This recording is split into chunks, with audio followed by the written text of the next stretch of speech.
Welcome to MarineMax Pensacola. Today we're going to talk about our trade-in 2003 Sea Ray 175 Sport. This does come with boat, motor, and trailer. This boat has covers, bimini top, does have the wakeboard option as well, and the wakeboard rack storage here on the side. That was recently added before we traded it.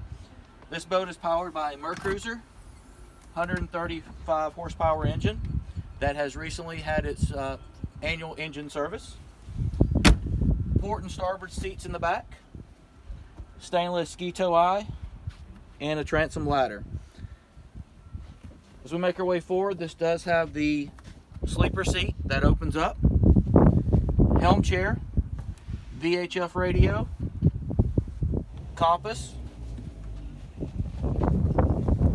Over here you've got your stereo inside the glove box, and up in the front you've got plenty of bow seating as well.